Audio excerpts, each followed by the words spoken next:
It's very underground, first and foremost. It's hard to detect, but there's the obvious signs that are evident to the trained eye and the untrained eye.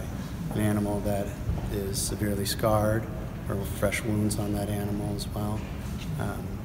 Indicators sometimes can be, but not always, the cropped ears, because the ears will bleed a lot when the dog is involved in a fight, and the docked tail as well. There's not as much to grab onto.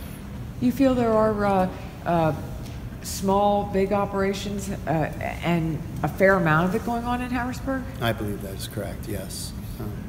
Anything from small impromptu fights to the large-scale fights that are much more organized and orchestrated in a fashion where it makes law enforcement individuals' job a lot harder to catch these individuals. How big a problem is it? We don't know. We don't have very specific statistics on that right now. We're working on those numbers.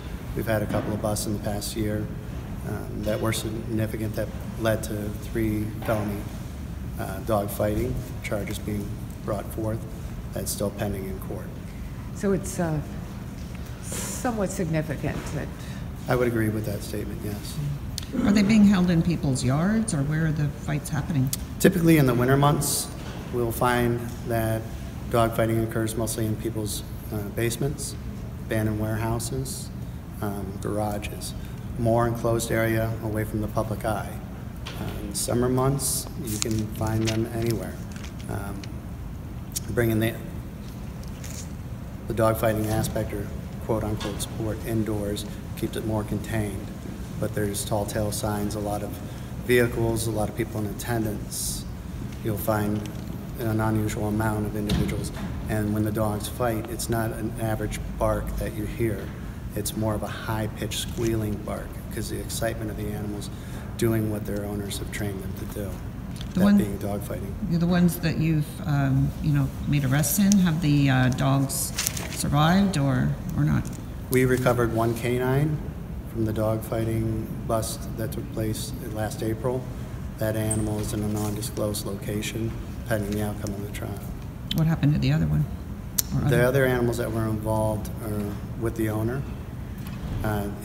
He was not greatly involved. He didn't initiate the fight. It was more of an impromptu, what the street terminology is, rolling the animal to test its gaminess in sport to fight. What kind of dogs are being used mainly? The main is the American Pit Bull. We do have larger fighting breeds, but they're not typically used, such as a King Corso or Presa Canario. Those are from South America and used. Generally, they use the Pit Bull because it has more stamina and it's a longer fight. How much, is there a lot of gambling being done on this? Absolutely. Fights that I've investigated, there was just to get in the ring, $5,000. Typically, if it's a sanctioned fight and it's a referee that is nationally recognized, underground, you, just like a boxing match, you have a predetermined weight that you agree upon. And that is something that will be forfeited if that weight isn't met. The typical good fighting weight is 39 to 42 pounds. And so say the individual, they agree upon 42 pounds for the fight, and one weighs in at 43.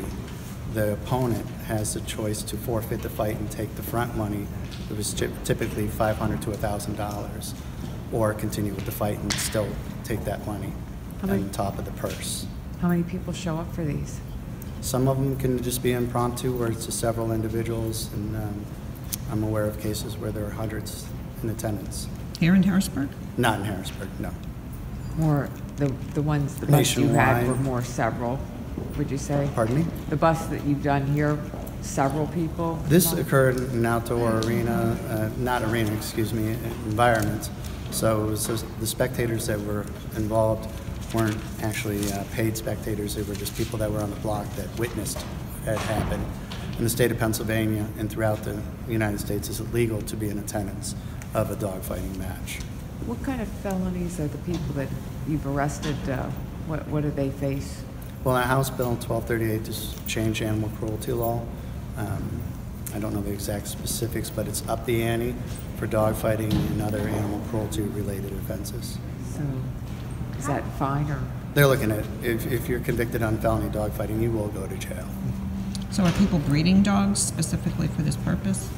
Yes, and there's a new form of dogfighting that's becoming prevalent in inner cities. It's called trunking. The dogs are being bred smaller, and the opponents are usually just two owners. They'll take their animals and put them in a trunk and drive around while the dogs fight for a predetermined amount of time, open up the trunk and see which dog is alive and which one is dead.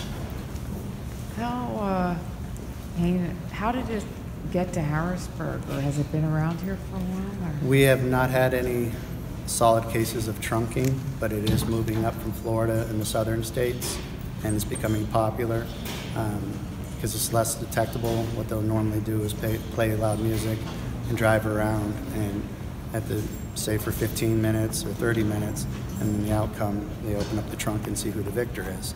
And there's a bet involved, of course, with that. And the dog fighting itself, has it been in Harrisburg for a while? Like out, you know?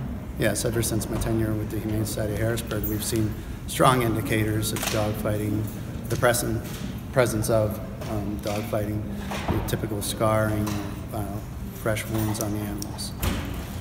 So what are you hoping this effort accomplishes? How do you think it will help? Well, our initiative here is to bring out individuals who normally would not speak up and report this to 311, as Ms. Davis has indicated.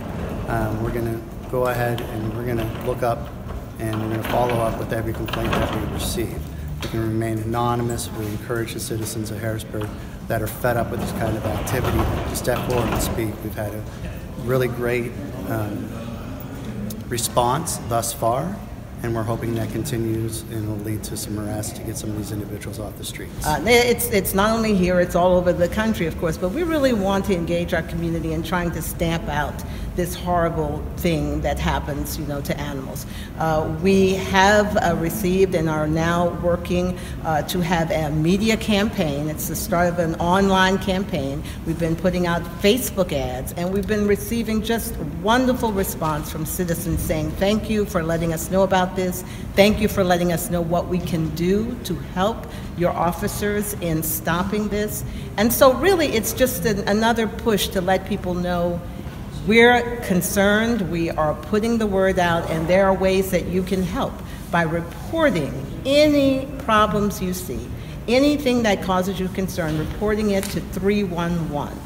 Our 311 operators are ready to take that information. That number operates inside Harrisburg. It may not operate outside of Harrisburg. But for those people who are living in our city, who see something and they want to report it, call 311 to let us know.